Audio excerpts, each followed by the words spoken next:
Only you can prevent forest fires, but everybody can enjoy Gimme Some Torah.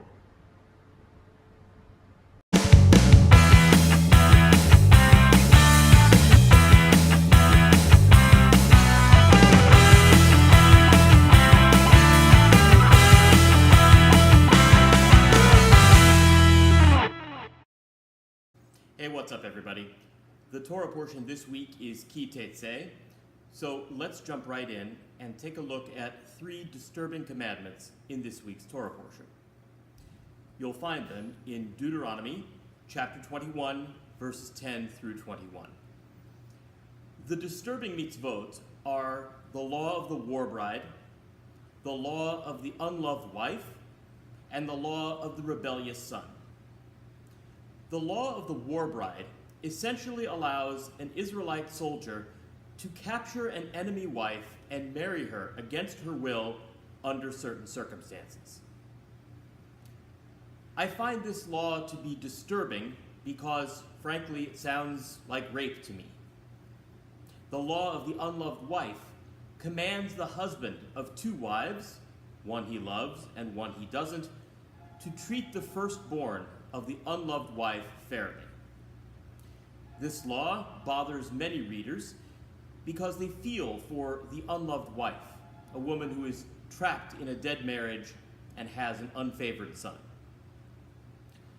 The law of the rebellious son theoretically commands the execution of a son who rebels against his parents if they are otherwise unable to discipline him.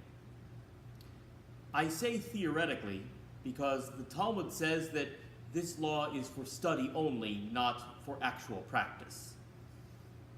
But what value can we find in such a horrible law, even for the purpose of study? I think the answer can be found in Rashi's interpretation of these 3 disturbing mitzvot.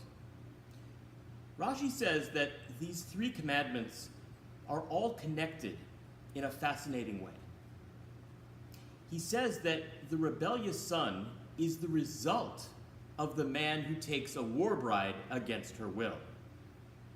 He says that if an Israelite soldier takes a war bride home and has a son with her, he will eventually fall out of love with her and find himself an additional wife. Rashi then goes on to say that the unloved firstborn son, who was born to the soldier's unloved wife, will end up becoming a rebellious son because he was not loved.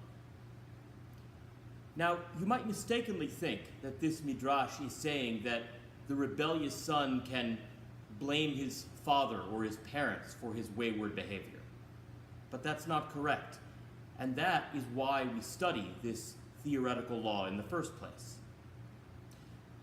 The law of the rebellious son teaches us that we are all ultimately responsible for our own behavior no matter what.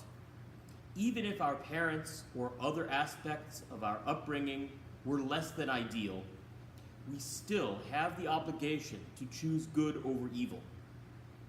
And that's all for now. I'm Rabbi Eli Garfinkel of Temple Beth El in Somerset, New Jersey. Check back soon for another episode of Gimme Some Torah.